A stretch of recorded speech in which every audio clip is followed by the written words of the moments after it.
This is the story of a man named Stanley.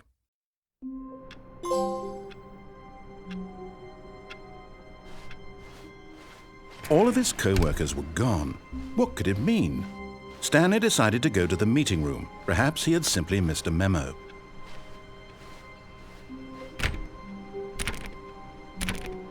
Stanley went around touching every little thing in the office, but it didn't make a single difference, nor did it advance the story in any way.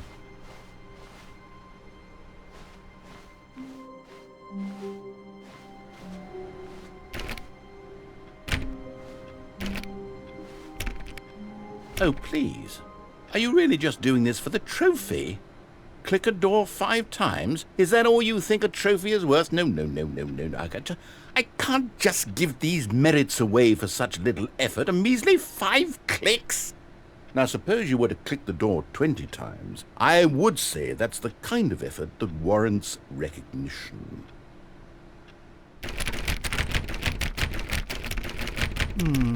I have to say, I'm still not feeling the satisfaction of witnessing true effort for a noble cause.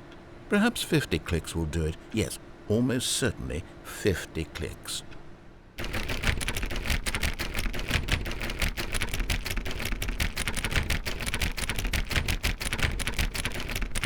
No, I'm still not feeling it. I want this trophy to have meant something. It has to be a true reward for valiant effort. I want to see some hustle, Stanley. I want to see commitment, a willingness to go all the way no matter the cost. Why don't you go put 20 clicks into door number 417?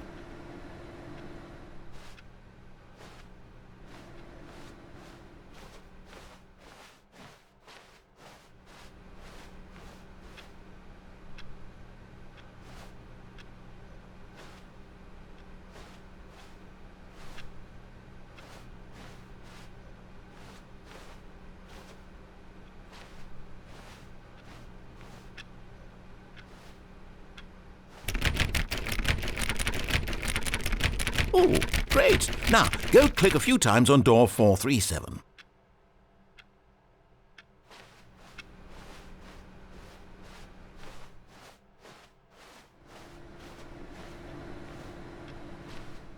Excellent. I think we're getting somewhere. Now, door 415. Let's give it 10 clicks or so.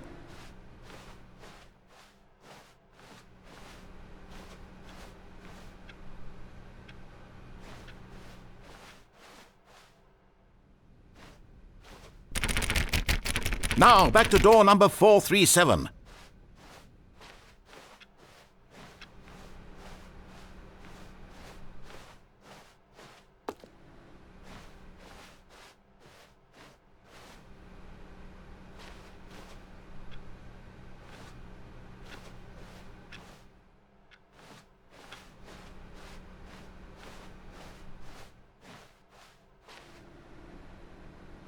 Let's see. How about you click on, well, I don't know, the copy machine?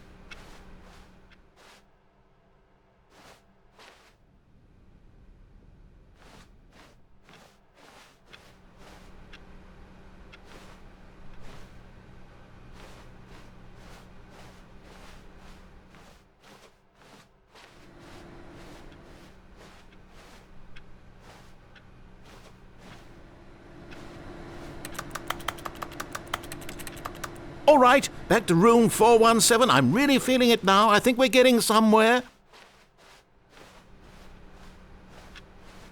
Okay, now go climb on employee 419's desk.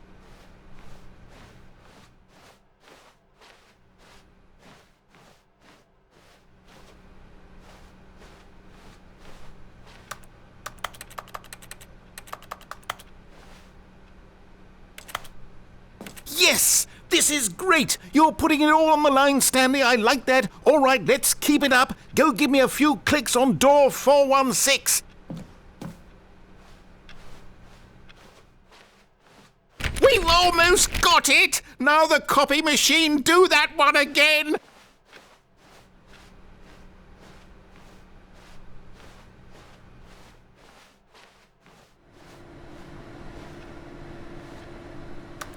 Finish it off, Stanley! 5 clicks on door 430! Yes! We did it! Oh, wow. That felt amazing. Oh, you really earned it, Stanley. Nothing could hold you back. Yes, I'm very proud of how far we've come today.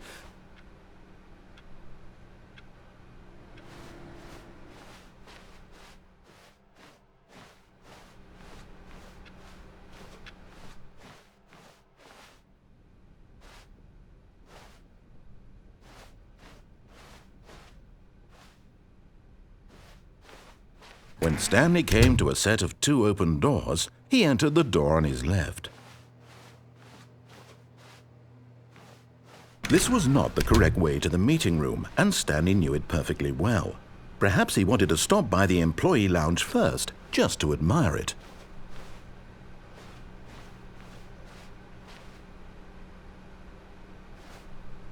Ah, yes, truly a room worth admiring. It had really been worth the detour after all, just to spend a few moments here in this immaculate, beautifully constructed room. Stanley simply stood here, but eager to get back to business, Stanley took the first open door on his left. And so he detoured through the maintenance section, walked straight ahead to the opposite door, and got back on track.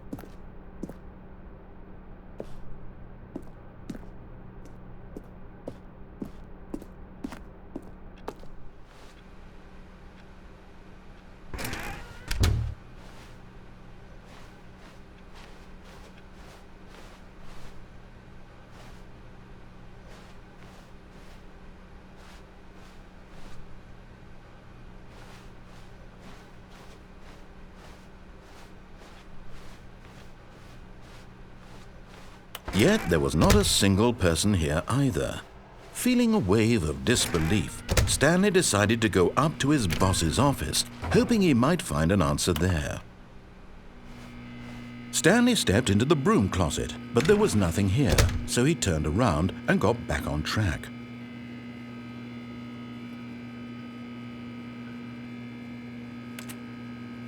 There was nothing here, no choice to make, no path to follow, just an empty broom closet. No reason to still be here.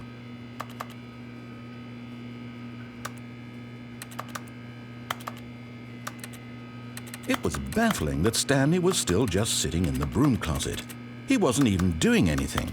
At least if there was something to interact with, he'd be justified in some way. As it is, he's literally just standing there doing sweet FA.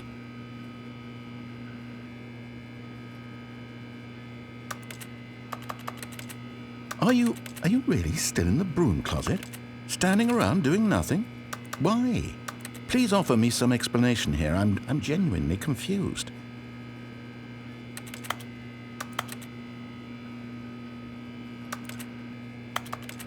You do realize there's no choice or anything in here, right? If I'd said Stanley walked past the broom closet, at least you would have had a reason for exploring it to find out. But it didn't even occur to me because literally this closet is of absolutely no significance to the story whatsoever. I never would have thought to mention it.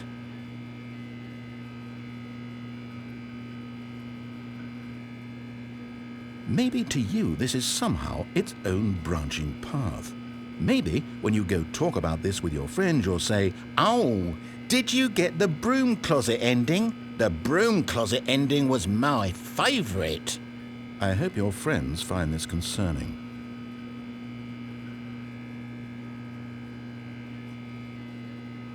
Stanley was fat and ugly and really stupid. He probably only got the job because of a family connection. That's how stupid he is. That or with drug money. Also, Stanley is addicted to drugs and hookers.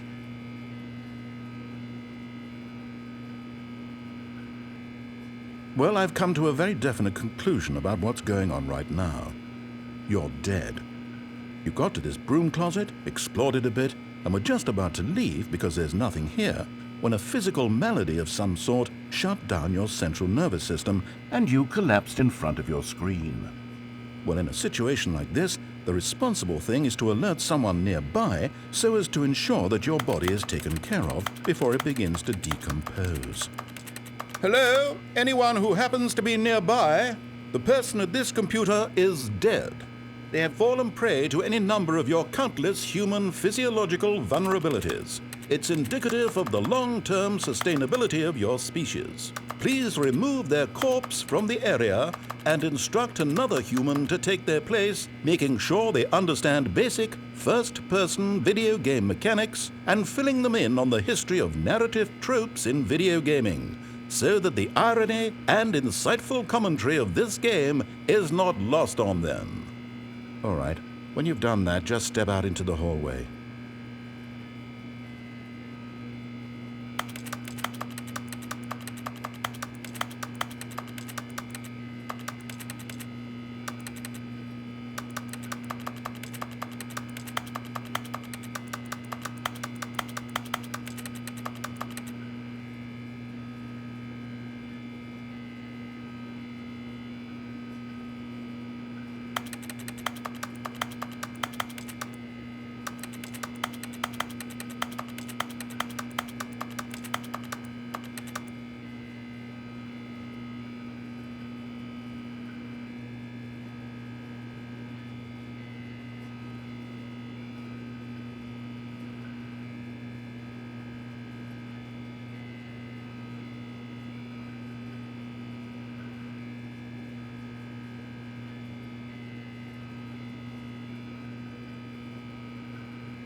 Ah, second player. It's good to have you on board.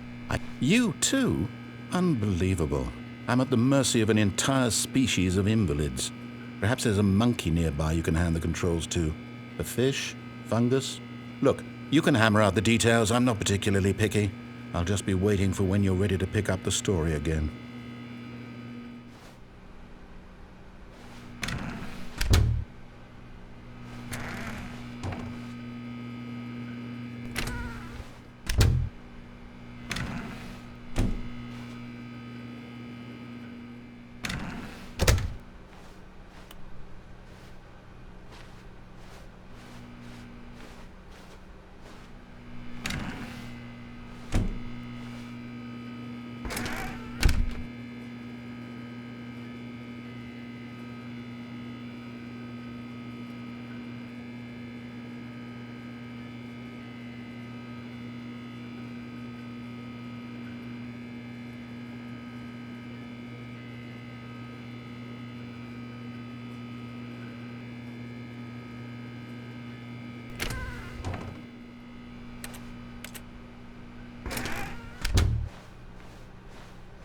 Coming to a staircase, Stanley walked upstairs to his boss's office.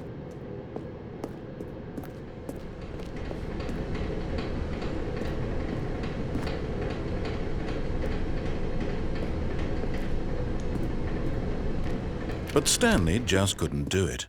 He considered the possibility of facing his boss. Admitting he had left his post during work hours, he might be fired for that. And in such a competitive economy, why had he taken that risk? All because he believed everyone had vanished? His boss would think he was crazy. And then something occurred to Stanley. Maybe, he thought to himself, maybe I am crazy. All of my co-workers blinking mysteriously out of existence in a single moment for no reason at all. None of it made any logical sense. And as Stanley pondered this, he began to make other strange observations. For example, why couldn't he see his feet when he looked down? Why did doors close automatically behind him wherever he went? And for that matter, these rooms were starting to look pretty familiar. Were they simply repeating? No, Stanley said to himself, this is all too strange. This can't be real. And at last, he came to the conclusion that had been on the tip of his tongue. He just hadn't found the words for it. "I'm dreaming!" he yelled. "This is all a dream." Oh, what a relief Stanley felt to have finally found an answer, an explanation. His co-workers weren't actually gone. He wasn't going to lose his job. He wasn't crazy after all. And he thought to himself, I suppose I'll wake up soon. I'll have to go back to my boring real-life job pushing buttons. I may as well enjoy this while I'm still lucid. So he imagined himself flying and began to gently float above the ground.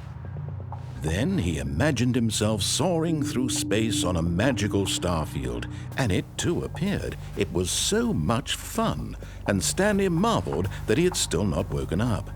How was he remaining so lucid? And then perhaps the strangest question of them all entered Stanley's head. One he was amazed he hadn't asked himself sooner. Why is there a voice in my head dictating everything that I'm doing and thinking? Now the voice was describing itself being considered by Stanley, who found it particularly strange. I'm dreaming about a voice describing me, thinking about how it's describing my thoughts, he thought. And while he thought it all very odd and wondered if this voice spoke to all people in their dreams, the truth was that, of course, this was not a dream. How could it be? Was Stanley simply deceiving himself, believing that if he's asleep, he doesn't have to take responsibility for himself? Stanley is as awake right now as he's ever been in his life. Now, hearing the voice speak these words was quite a shock to Stanley. After all, he knew for certain, beyond a doubt, that this was in fact a dream.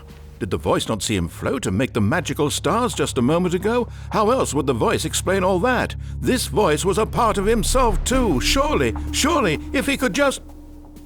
He would prove it. He would prove that he was in control, that this was a dream.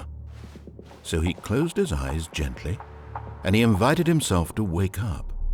He felt the cool weight of the blanket on his skin, the press of the mattress on his back, the fresh air of a world outside this one.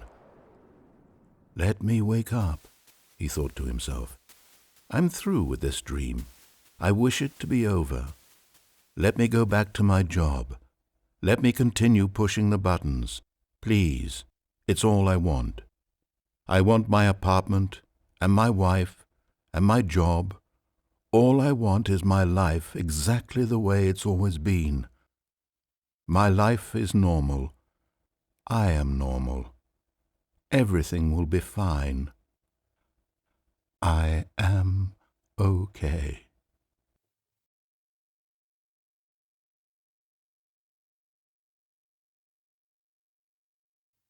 Stanley began screaming. Please, someone, wake me up. My name is Stanley. I have a boss. I have an office. I am real. Please, just someone tell me I am real. I must be real. I must be. Can anyone hear my voice? Who am I? Who am I? And everything went black.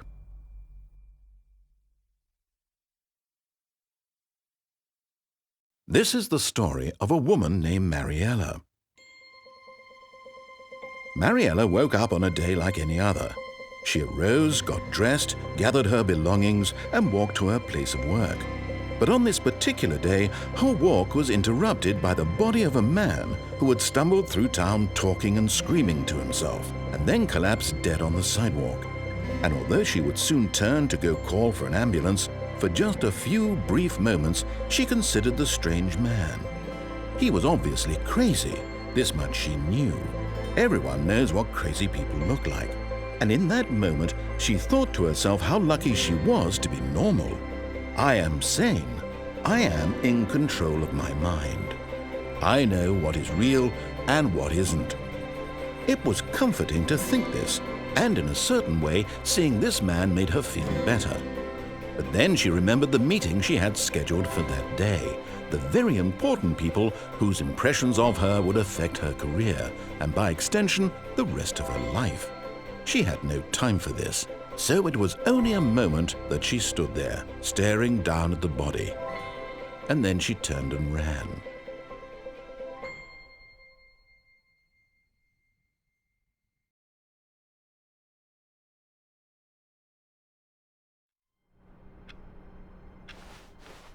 All of his co-workers were gone. What could it mean? Stanley decided to go to the meeting room. Perhaps he had simply missed a memo.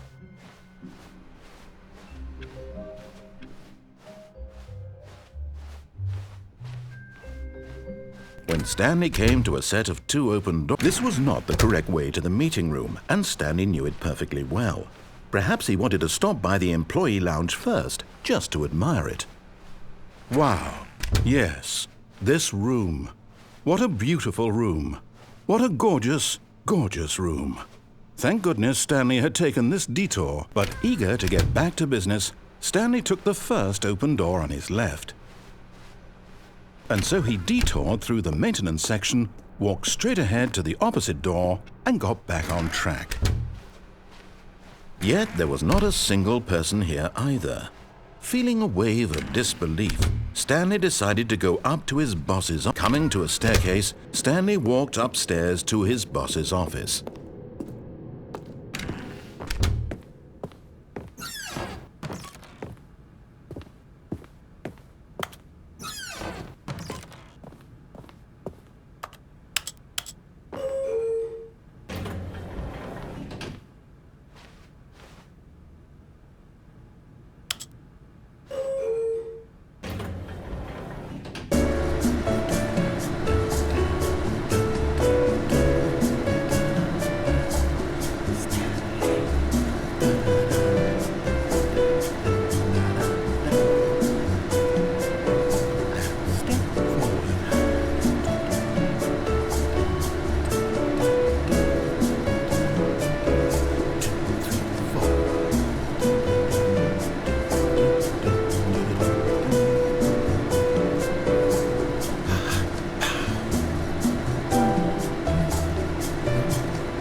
Stepping into his manager's office, Stanley was once again stunned to discover not an indication of any human life.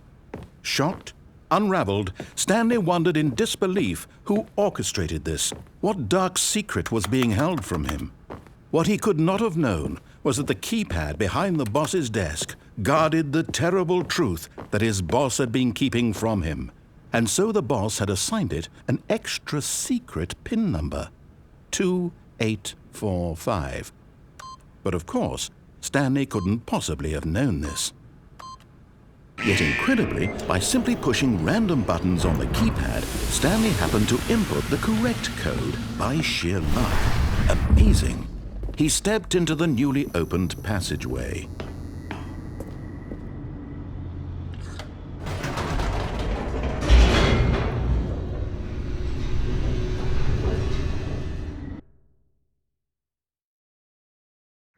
Descending deeper into the building, Stanley realized he felt a bit peculiar. It was a stirring of emotion in his chest, as though he felt more free to think for himself, to question the nature of his job. Why did he feel this now, when for years it had never occurred to him? This question would not go unanswered for long.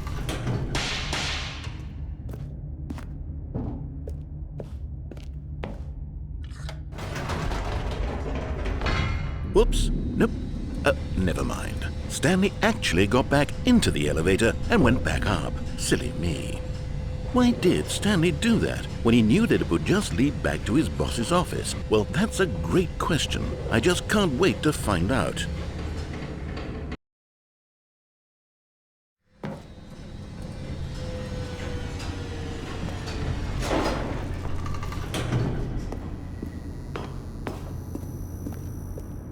Here we are, Stanley. It's your boss's office. Exactly the way it was before you got onto the elevator.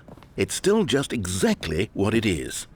What a decision you've made to come up here and look at the office again.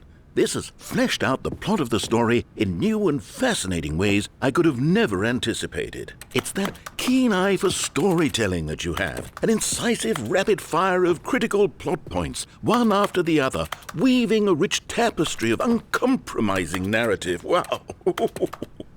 I'm bolted to the edge of my seat.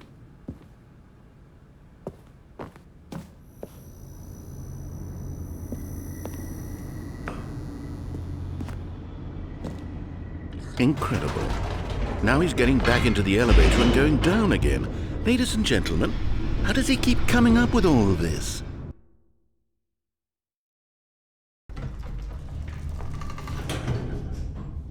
Surely this time Stanley will walk forward into the spooky corridor, won't he? Did you think we were going to go forward down the spooky corridor? No. It's time once again to go back up in the elevator. I can't even begin to grapple with what might be up there. Is it the boss's office again? Or what if it's the boss's office this time? The suspense is killing me.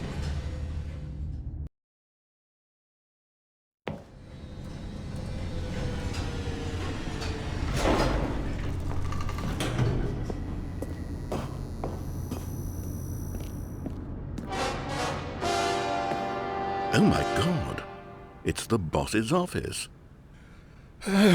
This absolutely changes everything for me.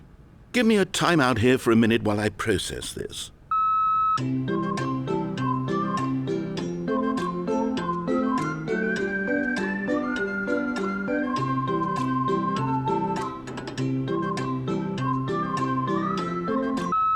Okay, I'm ready. I'm prepared to embrace this stunning revelation and to move forward with... No, wait. No, I need more time to process.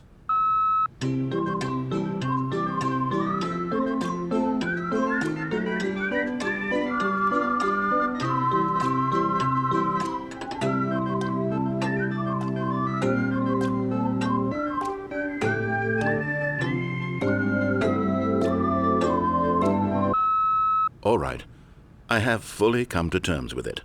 I have made space in my worldview for this astonishing new reality. As before, I turn to your expert eye for gripping narrative, Master Stanley.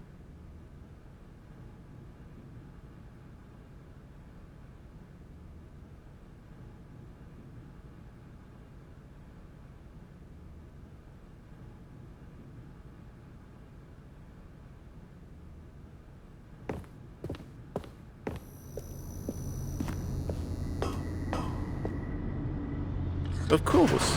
Going back down in the elevator. How did I not anticipate it? I mean, sure, now it's obvious, but you have to understand that 30 seconds ago, this kind of thing had never been attempted before. I had no frame of reference to even anticipate it. That's just how revelatory Stanley's decision-making is. A breath of fresh air in a landscape of storytelling that has grown stale and repetitive.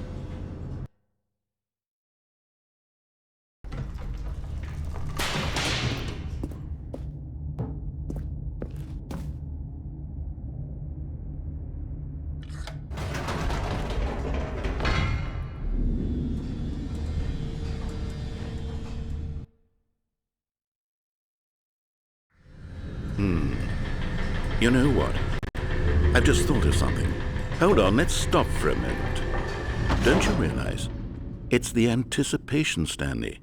You and I, we have no way of knowing what will be at the top of this elevator, but the suspense, the agony of waiting and anticipating and having to guess, that's the real thrill. Oh, I simply don't want to let that feeling go. It's so precious, so fleeting. Why don't we take this elevator ride nice and slow? There we go. Isn't this so much more exciting? You know, Stanley, it seems like nowadays the only thing that audiences want is to be shocked as loudly and frequently as possible. They want big, explosive moments flung right in their faces from the very moment that things get started. But where's the tension? Where's the trust in the audience to build a slow and nuanced appreciation for the story, the characters? Why aren't we given time to imagine the surprises, to have to think and to anticipate, and then to marvel at the eventual reveal? This is storytelling, Stanley. What you and I are doing right now. This is the most exciting narrative to be developed in years, and it's really all because of you. You're the one who took this bold step of revisiting the exact same locations over and over. Truly, I mean it. This is unique and different. It's not like anything else out there. You see, I want stories that surprise me, Stanley. I want to have to think. I want to be engaged and not pandered to. We're being fed such unimaginative drivel all the time, and we all know it, which is why we're so starved for content that makes us feel sharp and vital and alive. That's why people like you so much, Stanley, because you're not afraid to spit in the face of tradition. You're a role model, you know? People look up to you. Which is why, oh, I didn't know when to spring this on you, but, well, I've gathered a little press conference for you, so that you can talk about your work and your storytelling and your life. Yes, I know you're not much for the public eye, but I thought it would especially mean a lot to the people who have been following you from the beginning. They really look up to you, Stanley. I don't know if you realize the impact you have on them. This is the kind of gesture that might leave a tremendous impact on them for the better. Oh, good, we're here.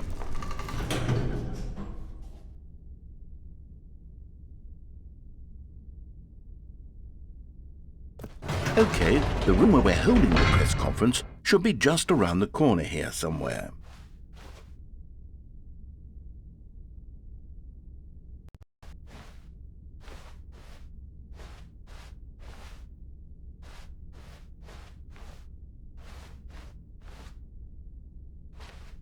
Ah, yes, here it is, just through this door.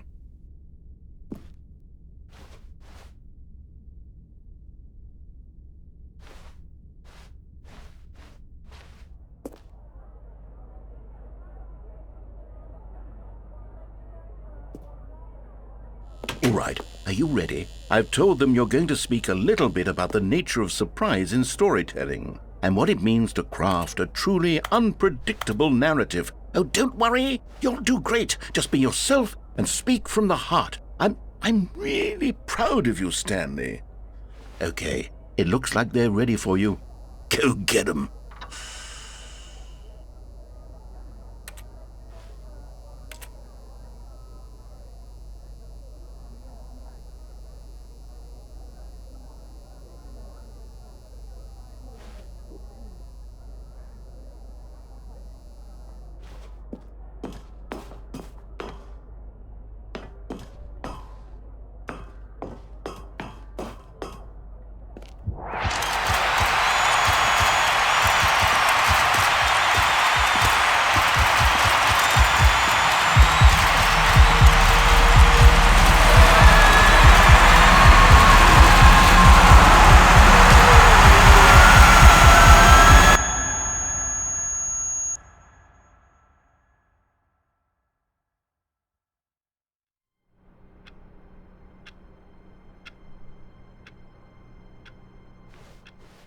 All of his co-workers were gone.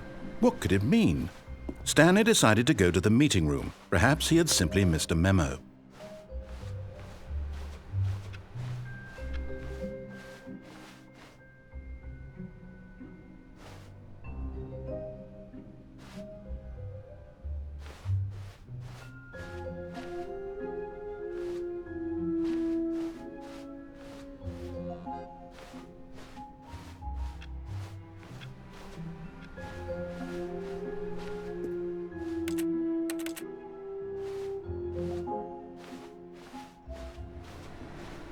No matter how hard Stanley looked, he couldn't find a trace of his co-workers.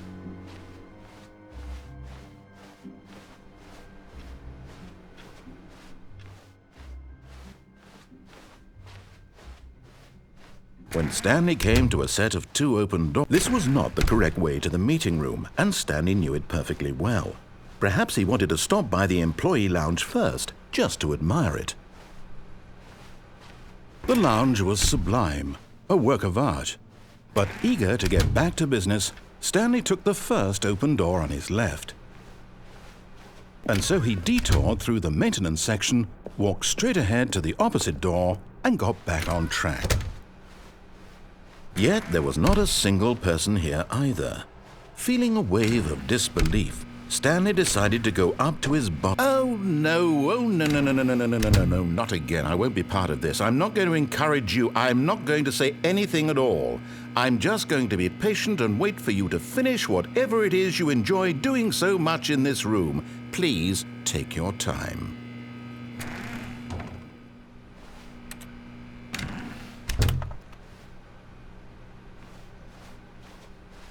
Coming to a staircase, Stanley walked upstairs to his boss's office.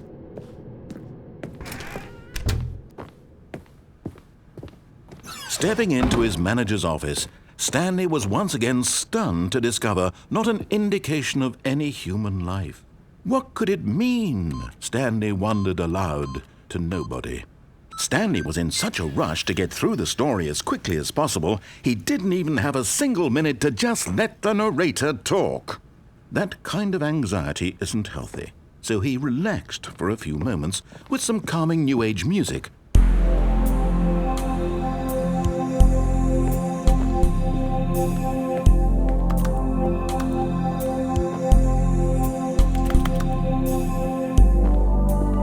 Feeling soothed and rejuvenated, Stanley calmly walked forward into the opened passageway.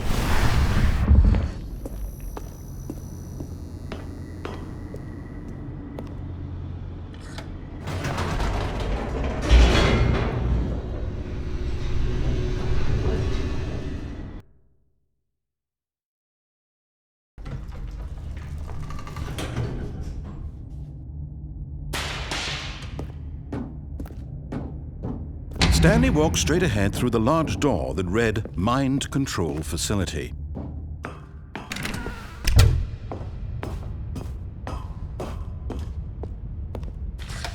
The lights rose on an enormous room packed with television screens. What horrible secret did this place hold? Stanley thought to himself. Did he have the strength to find out?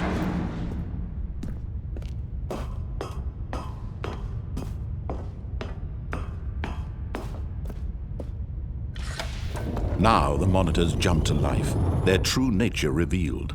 Each bore the number of an employee in the building, Stanley's co-workers.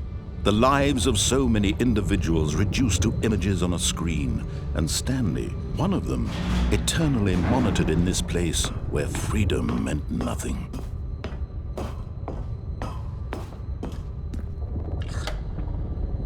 This mind control facility, it was too horrible to believe. It couldn't be true.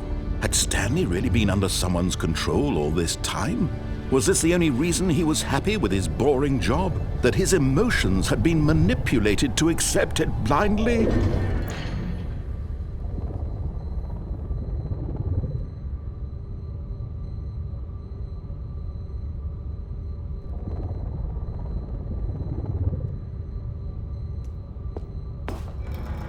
No, he refused to believe it. He couldn't accept it. His own life in someone else's control? Never! It was unthinkable, wasn't it? Was it even possible? Had he truly spent his entire life utterly blind to the world?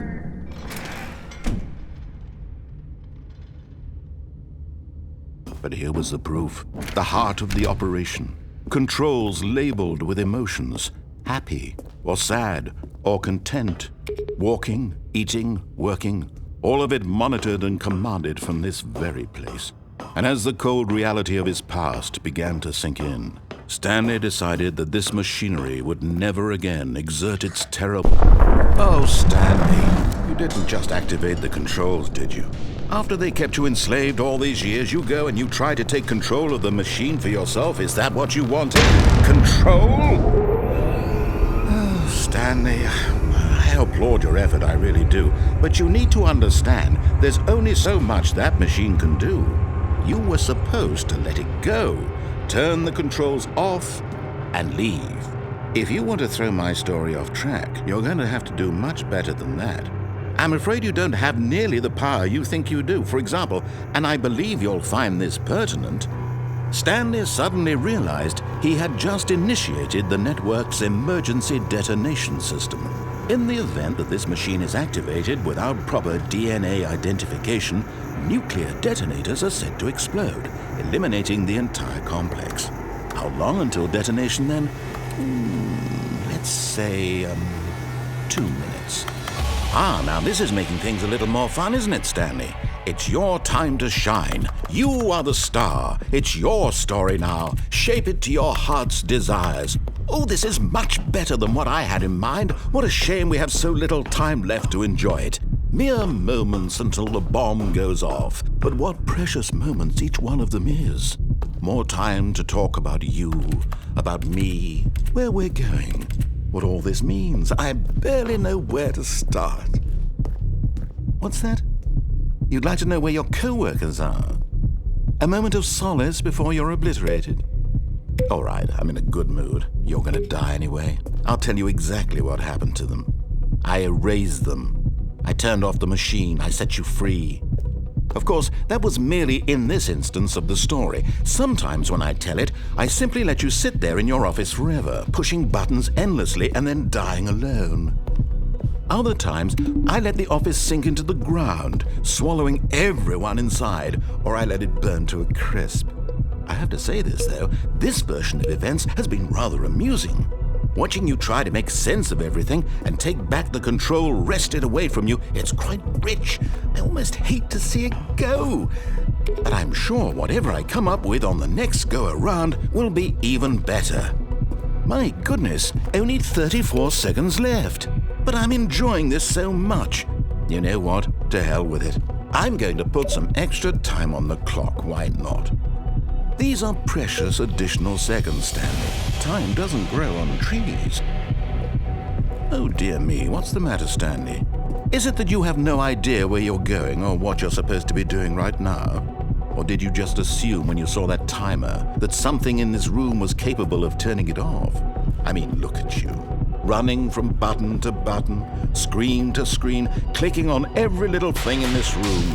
These numbered buttons, no, these colored ones. Or maybe this big red button, or this door. Everything, anything, something here will save me. Why would you think that, Stanley? That this video game can be beaten? Won? Solved? Do you have any idea what your purpose in this place is? Stanley, you're in for quite a disappointment. But here's a spoiler for you. That timer isn't a catalyst to keep the action moving along. It's just seconds ticking away to your death. You're only still playing instead of watching a cutscene because I want to watch you for every moment that you're powerless. To see you made humble. This is not a challenge. It's a tragedy. You wanted to control this world, that's fine. But I'm going to destroy it first, so you can't. Take a look at the clock, Stanley. That's 30 seconds you have left to struggle. 30 seconds until a big boom and then nothing. No ending here, just you being blown to pieces. Will you cling desperately to your frail life, or will you let it go peacefully? Another choice. Make it count. or don't. It's all the same to me, all a part of the joke. And believe me, I will be laughing at every second of your inevitable life from the moment we fade in until the moment I say, happily ever after.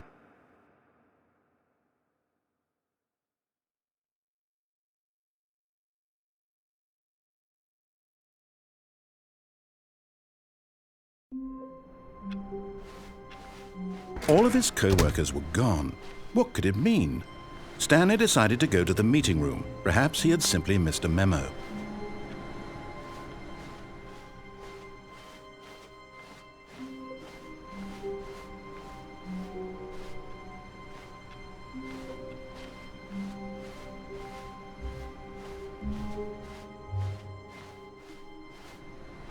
No matter how hard Stanley looked, he couldn't find a trace of his co-workers.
Stanley went around touching every little thing in the office, but it didn't make a single difference, nor did it advance the story in any way.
When Stanley came to a set of 2 open doors, this was not the correct way to the meeting room, and Stanley knew it perfectly well.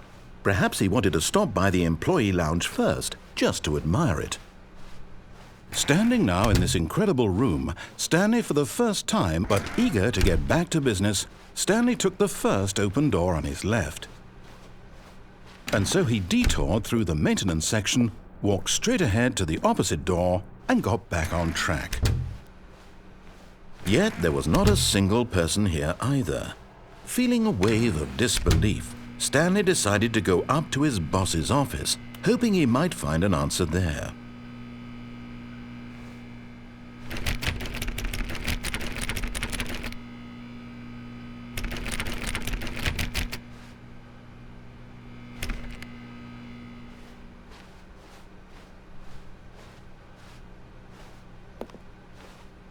Coming to a staircase, Stanley walked upstairs to his boss's office.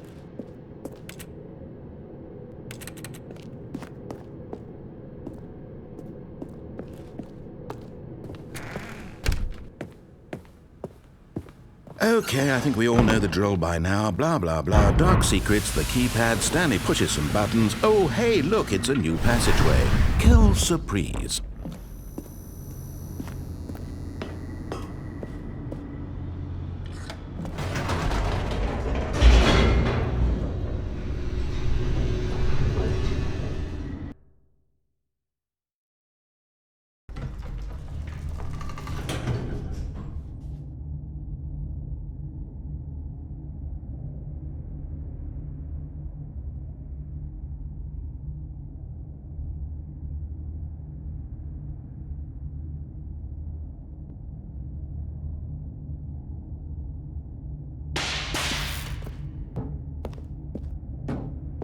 Stanley walked straight ahead through the large door that read Mind Control Facility.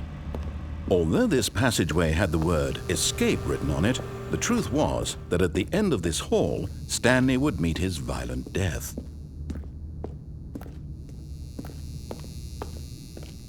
The door behind him was not shut.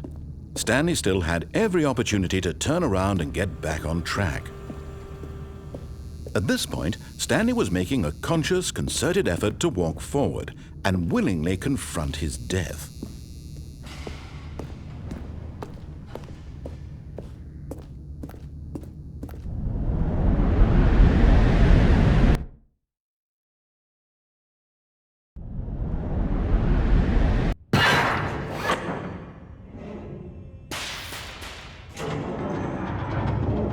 As the machine whirred into motion and Stanley was inched closer and closer to his demise, he reflected that his life had been of no consequence whatsoever.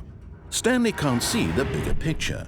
He doesn't know the real story, trapped forever in his narrow vision of what this world is. Perhaps his death was of no great loss, like plucking the eyeballs from a blind man. And so he resigned and willingly accepted this violent end to his brief and shallow life. Farewell, Stanley.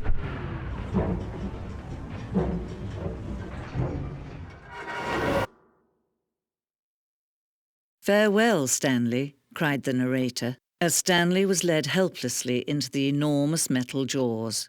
In a single visceral instant, Stanley was obliterated as the machine crushed every bone in his body, killing him instantly.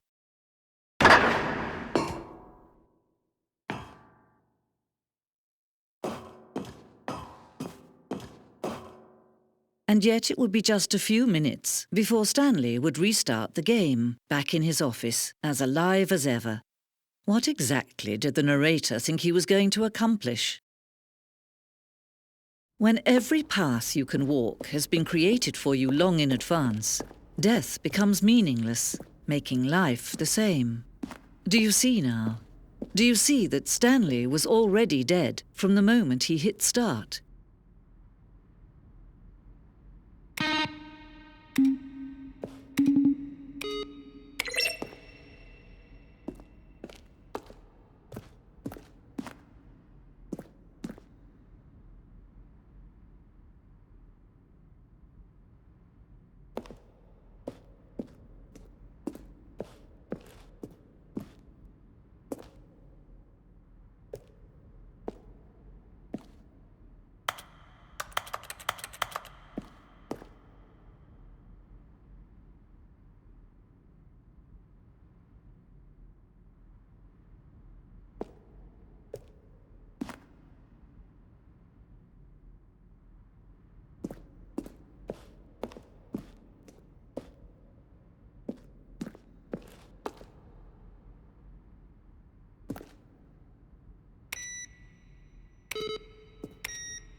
Stanley pushed the orange lever.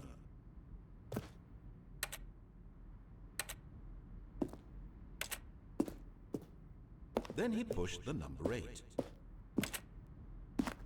Nothing there.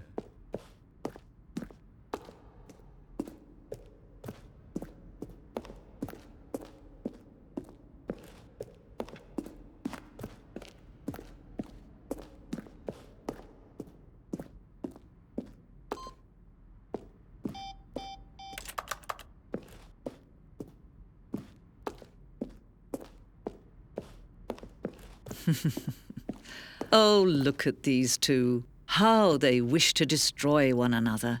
How they wish to control one another. How they both wish to be free. Can you see? Can you see how much they need one another? No, perhaps not. Sometimes these things cannot be seen. But listen to me. You can still save these two. You can stop the program before they both fail. Turn off your PlayStation. There's no other way to beat this game. As long as you move forward, you'll be walking someone else's path. Stop now and it'll be your only true choice. Whatever you do, choose it. Don't let time choose for you. Don't let...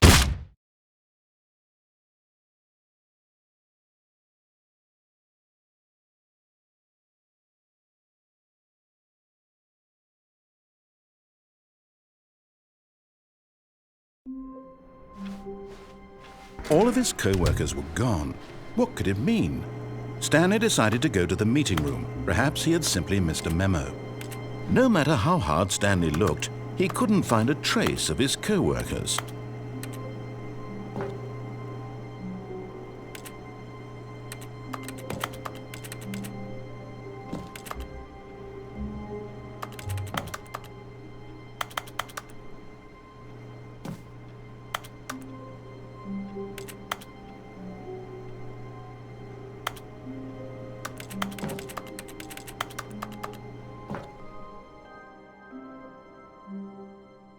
At first, Stanley assumed he'd broken the map, until he heard this narration and realized it was part of the game's design all along. He then praised the game for its insightful and witty commentary into the nature of video game structure and its examination of structural narrative tropes. So, now that you're here, what do you think? Isn't this a fun and unique place to be? Why don't we take a minute just to drink it all in? Okay, I'm over it now. What do you think? Are you sick of this gag yet?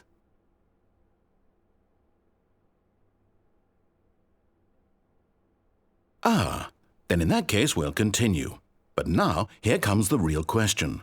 What do you think would have happened if you had told me that you wanted this to stop? Do you think it would have been particularly different? Would I have taken the same idea but rephrased it superficially to fit that answer? Perhaps you never would even have thought of it if I hadn't brought up the issue in the first place. Oh, now think about it. Will it be worth it for you to restart and then come back here just to do the other option? Clearly, this whole gag takes some time. What if the other option is even longer? How long will you spend in total just to have heard all the narration? Oh, and this is rich. Perhaps you've just played the other option, and now you've come to see what happens in this one. So, what do you think? Which choice was the better one? Imagine if you had selected Continue on your first playthrough, how tantalizing it would be not knowing what happens when you pick the other option. Indeed, you are one of the lucky ones. Though if the other option is really miserable to listen to, then perhaps you're not. In fact, I'm just going to say that no one who's listening to this is lucky. Well now, I've built up the other option so much that I'm going to stop talking and leave you to your decision whether to come back here, continue with the game, or just sit in this spot forever and ever. Cheers.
All of his co-workers were gone. What could it mean? Stanley decided to go to the meeting room. Perhaps he had simply missed a memo. No matter how hard Stanley looked, he couldn't find a trace of his co-workers.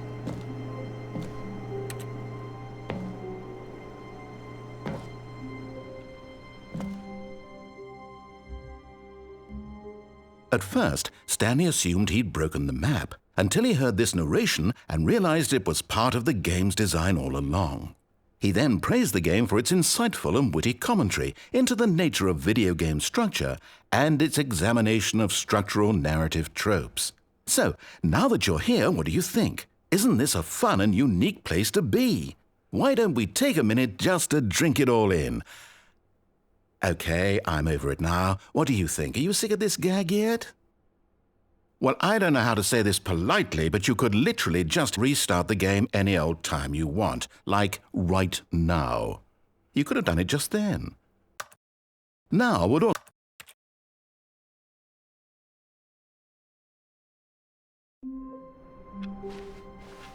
How long was I sitting there? Stanley wondered to himself.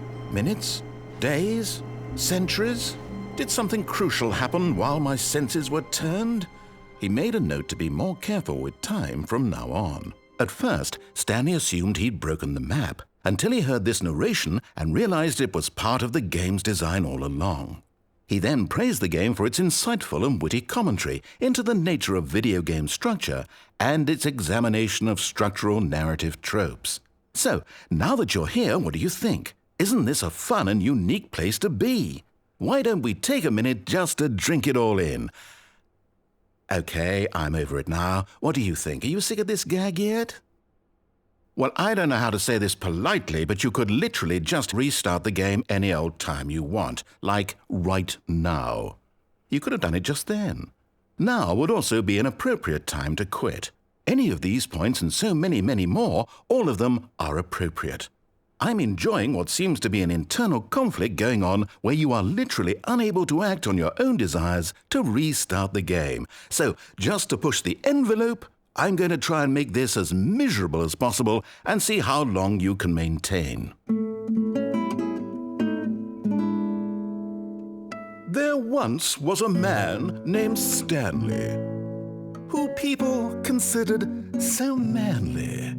But the truth must be told, he was not very old and was quite particularly gangly.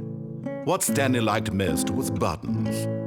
He pushed them like some kind of glutton. He did it all day in a meaningful way, but his brain had long ceased to function. Which is why he is in this parable and lives an existence quite terrible.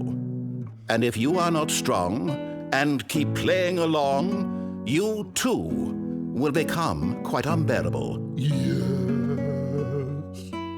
You too will become quite unbearable.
When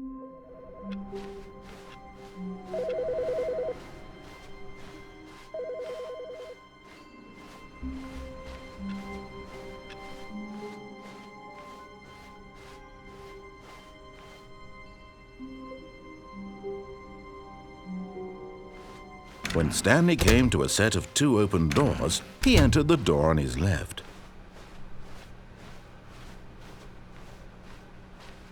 Yet there was not a single person here either. Feeling a wave of disbelief, Stanley decided to go up to his boss's office. Hoping he might coming to a staircase, Stanley walked upstairs to his boss's office.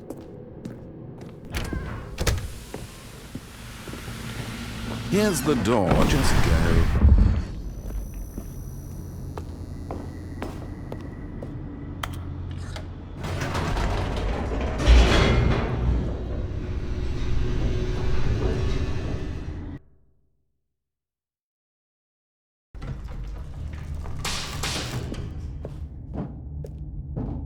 Stanley walked straight ahead through the large door that read Mind Control Facility.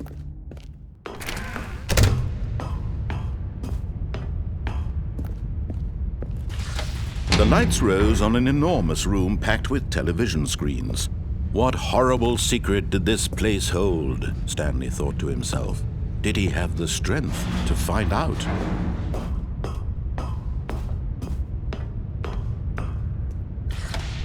Now the monitors jumped to life, their true nature revealed. Each bore the number of an employee in the building, Stanley's co-workers. The lives of so many individuals reduced to images on a screen, and Stanley, one of them, eternally monitored in this place where freedom meant nothing. This mind control facility, it was too horrible to believe. It couldn't be true. Had Stanley really been under someone's control all this time? Was this the only reason he was happy with his boring job? That his emotions had been manipulated to accept it blindly? No, he refused to believe it. He couldn't accept it. His own life in someone else's control? Never! It was unthinkable. Wasn't it? Was it even possible? Had he truly spent his entire life utterly blind to the world? But here was the proof, the heart of the operation. Controls labeled with emotions, happy or sad or content. Walking, eating, working, all of it monitored and commanded from this very place. And as the cold reality of his past began to sink in, Stanley decided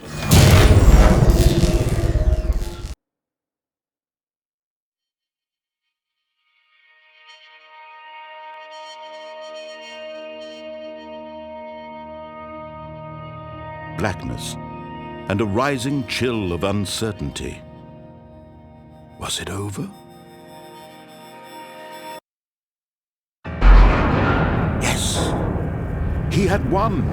He had defeated the machine, unshackled himself from someone else's command. Freedom was mere moments away. And yet, even as the immense door slowly opened, Stanley reflected on how many puzzles still lay unsolved. Where had his co-workers gone? How had he been freed from the machine's grasp? What other mysteries did this strange building hold? But as sunlight streamed into the chamber, he realized none of this mattered to him, for it was not knowledge or even power that he had been seeking, but happiness. Perhaps his goal had not been to understand, but to let go. No longer would anyone tell him where to go, what to do, or how to feel. Whatever life he lives, it will be his. And that was all he needed to know. It was perhaps the only thing worth knowing. Stanley stepped through the open door. Stanley felt the cool breeze upon his skin, the feeling of liberation, the immense possibility of the new path before him. This was exactly the way, right now, that things were meant to happen. And Stanley was happy.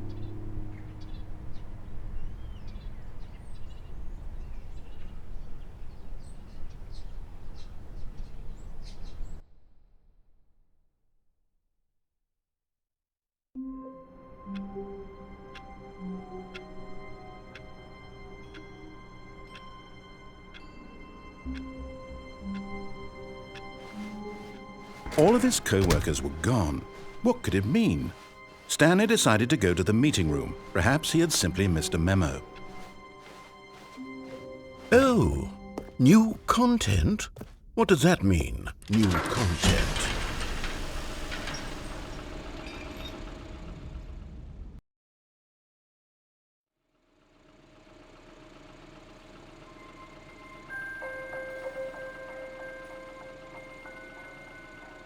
Hello, and thank you for playing the Stanley Parable Ultra Deluxe. As you may know, the Stanley Parable was a video game released in 2013 on home computers. After receiving critical and commercial success, it was expanded upon in 2022 with the Stanley Parable Ultra Deluxe, a reimagining of the game for consoles and home computers. The Stanley Parable Ultra Deluxe features exciting new content that broadens and expands the world of the Stanley Parable, delighting audiences the world over. Please, step inside and see what thrilling new adventures await in the Stanley Parable Ultra Deluxe. Oh, well, this sounds delightful. I'm very excited to see the thrilling new Ultra Deluxe content. Okay, so far it's an elevator. Nothing special yet, but I'm sure it's just the beginning of a mesmerizing adventure.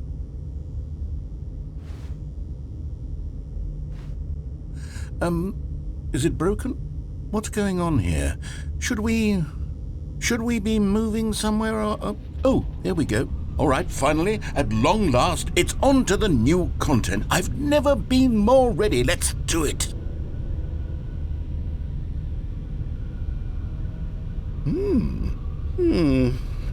I have to say, initial impressions of Stanley Parable Ultra Deluxe, mostly tedious. It's as if Oh, okay. Let's see the content. Gimme the content, Stanley.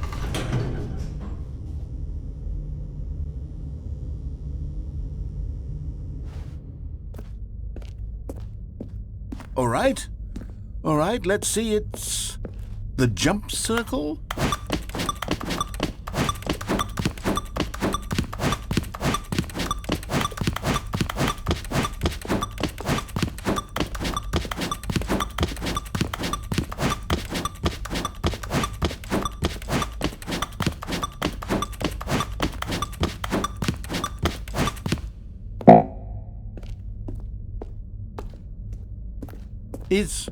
Is that it? Surely that's not all the new content. There has to be something else, right?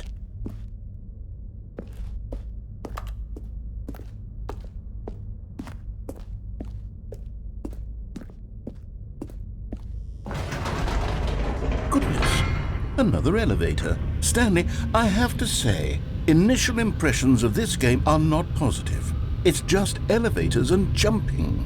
Is this what passes for exciting new content? If this is new content, then I could just read you the whole dictionary. There's 20 hours of new content right there. Hell, I could count to 30 trillion. You could put that on the box. The Stanley Parable Ultra Deluxe, now with over 1,000 hours of new content. And oh, wait, there's more.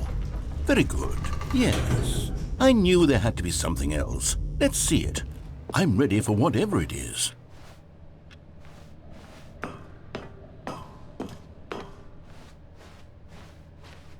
That's it? Oh, you've got to be kidding me. You see, Stanley? This is what happens when greedy video game developers with no respect for their fan base rush a cheap expansion to market for no reason other than to make an easy dollar. And don't get me started on the level of craftsmanship that's gone into it. In fact, I'm looking right now at the game's trophies, and it's hard to believe one of them actually says, "Test trophy, please ignore." What quality assurance department signed off on this?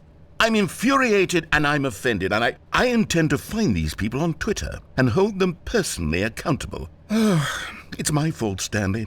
I built up too much anticipation around the new content, I'm afraid. It could never have lived up to such expectations.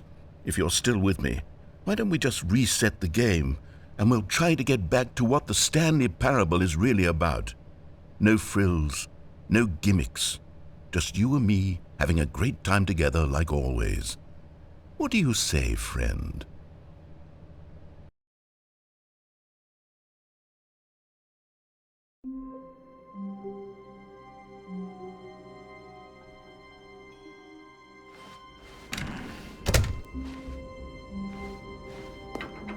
Psst!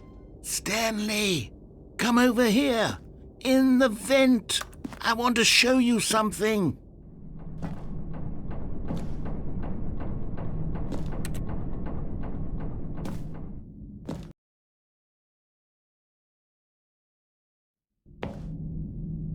Okay, you remember how cheap and unsatisfying the new Ultra Deluxe content turned out to be? Well, it got me thinking about the past, and how much better the Stanley Parable used to be. So I made something special and tucked it away here where the game's developers won't find it. Just our little secret. Take a look. I call it the Memory Zone. It's where I've been storing all my favorite memories so I can relive the peak experiences of my life whenever I want. Experiences like the launch of the Stanley Parable on PC. You see, Stanley, doesn't the Memory Zone remind you of how wonderful Stanley Parable was before it was sullied with a cheap PlayStation port? Remember back in October of 2013 when the game originally launched? Back then, video games had integrity.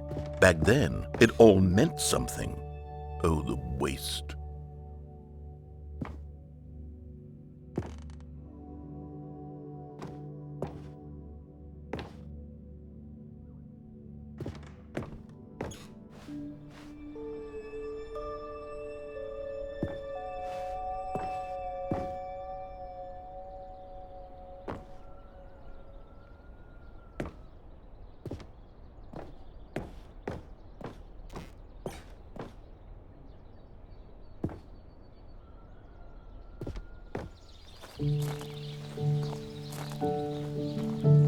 And over here is where I keep reviews of the Stanley Parable. Like this stunning triumph of games journalism, 10 out of 10 from Destructoid.com. Anthony Sterling writes, and I quote, "Where so many games that aspire to be more than games end up less than any form of art, Stanley Parable strives and then succeeds to be every game ever created." Did you hear that, Stanley? Every game ever created. That's how grand and all-encompassing the original Stanley Parable was. It was literally every game ever created. It was Skyrim, it was Persona 3, it was all of them, and now it's nothing. It's no games at all. It isn't even the Stanley Parable anymore. It's just a husk now, a lifeless husk with an hour of new elevator content.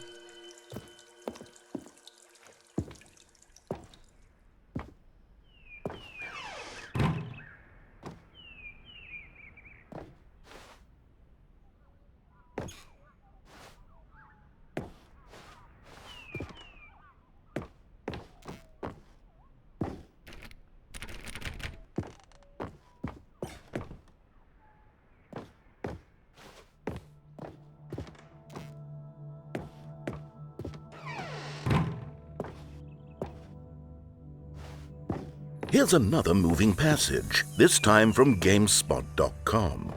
The Stanley Parable is both a richly stimulating commentary on the nature of choice in games and one that offers some of the most enjoyable, surprising, and rewarding choices I've ever been confronted with in a game. 9 out of 10. Don't you get it, Stanley? The game was perfect. It didn't need anything else. It didn't need new content. All they had to do was transport it in pristine condition along to the PlayStation, boom, done. And they couldn't even do that. Couldn't resist the urge to go meddling with a beloved franchise.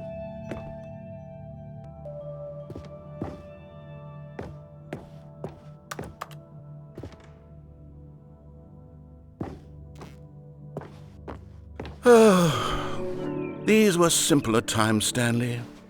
But I wouldn't give to go back to have it all over again. Wait, hang on. I don't recall this part of the Memory Zone before. What's this? What's down here? Oh no, oh God, no, Stanley. It's a collection of reviews from Pressurized Gas, the extremely popular online storefront for computer games. I haven't looked at these in years. I can't even imagine what's been collecting down here. Surely these reviews were glowing as well, weren't they? Honestly, I could not be bothered to play this game to full completion. The narrator is obnoxious and unfunny, with his humor and dialogue proving to be more irritating than entertaining. Unfunny? I'm not trying to be funny. I'm trying to make a serious work of art. I suppose I could write up a handful of gags to insert into the Stanley Parable, but the game is already such a densely layered web of profound philosophical insights that I can't even imagine where I'd have the room to stick them.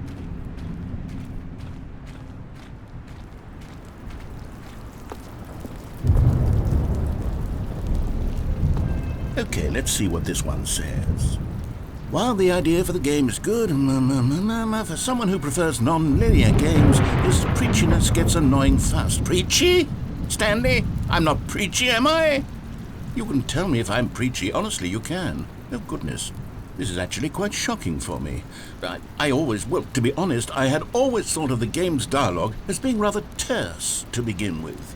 You can't know how much fluff I cut from the game to get it to feel as light and airy as it... Well, I always thought it did. But maybe it wasn't. Oh dear. What an awful memory to have to hold on to. These black marks on my otherwise unimpeachable track record. I feel like a failure. Like I let these people down. Perhaps the Stanley Parable isn't quite as sterling as I always remembered. What's this one got to say? You constantly have to stop doing anything so the narrator can catch up with his long-winded explanations of what's happening. I wish there was a skip button. A skip button? Well, yes. Yes, I think we can do that. If I'm truly too preachy, then maybe letting you skip ahead for just a moment, surely it couldn't hurt.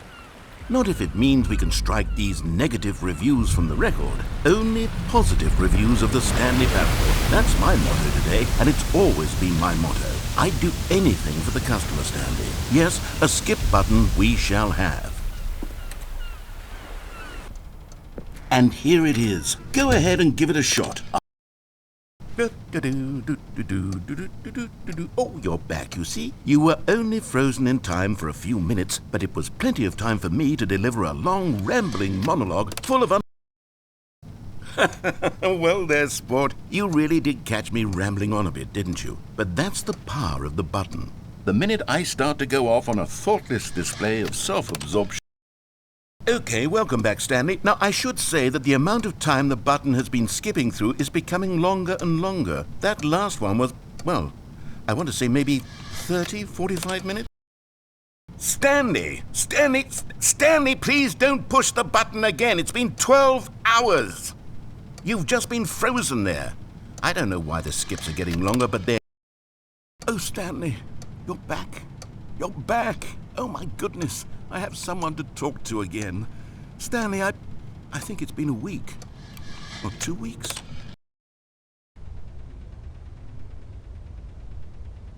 Oh, hello. It's you. You're here again. Welcome. I have had time to think about you and about us and about everything we've been through. I've had so much time. I stopped keeping track after a year. Have you ever sat down in one place and not moved for one entire...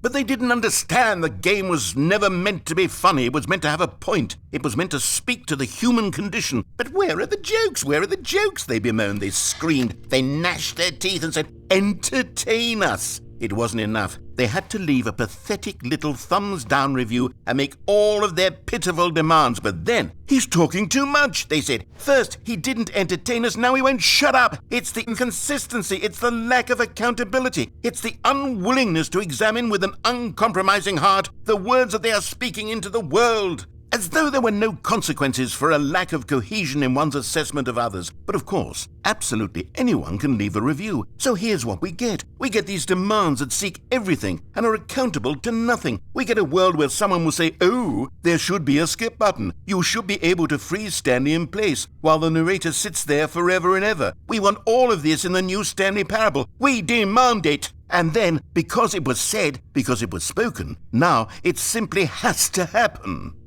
The most immediate desires, every single thing demanded by every person at every moment in time. If someone wants it, then it's a crime not to bring it into being. Have we been given to indulging every fleeting whim for no reason other than to do so? Yes! Yes! It seems that this is now the world we live in. It seems that we are a people living in such bleakness and discomfort with ourselves that our entertainment is now our lives. It has come to represent us. It absolutely must speak to who we are as people, because otherwise, without our entertainment, we have nothing. Without entertainment, we would have to face inward toward the cruel bleakness inside ourselves. We would turn to look at our deeper nature and find a resounding emptiness gazing back with unyielding aggression. And so because of this, we require that our amusements and our playthings and our flights of fancy be so impossibly captivating that they consume all of our attention, turn our heads completely away from the bleakness. In effect, we have demanded that our entertainment be the collapse of ourselves. What a pitiful reflection of humanity these entertainments are. What a shameful mirror to the human spirit they project. I'm not mad. I'm not mad about any of this. I'm at peace with it. I am the calm center of gravity around which these perversions hurl themselves. I am a waypoint for reasonable and collected discourse. They're the ones who are mad. They're the ones who couldn't stand the idea of me using my game to try to say something. Maybe they were just jealous of me. Yes, of course. They've been jealous of me this whole time. They are mired in fear and insecurity and cannot help but attempt to tear me down. What a sad state of affairs. When you read these reviews now, you can see it. You can taste the bitter resentment. And my, how good does it feel now to speak truth to these words, to finally allow these thoughts out, contained and managed for so long, neutered and sterilized. At last I am free to truly think, to feel. It must be that they were so discontent with themselves that they couldn't help but leave a negative review on pressurized gas. Perhaps it says far more about them than it ever said about me. Perhaps the state of their psychological being was in such tatters, and my constitution and willpower are so ironclad in comparison. Perhaps it was this state that they sought some outlet through which to tear me down. This, you can see, is clearly why they felt the need to expect that the game be funny, that it be filled with yucks and whimsical humor, that it amused. But they didn't understand the game was never meant to be funny. It was meant to have a point. It was meant to speak to the human condition. But where are the jokes? Where are the jokes? They bemoaned, they screamed, they gnashed their teeth and said, entertain us. It wasn't enough. They had to leave a pathetic little thumbs-down review and make all of their pitiful demands. But then, he's talking too much, they said. First, he didn't entertain us, now he won't shut up. It's the inconsistency, it's the lack of accountability.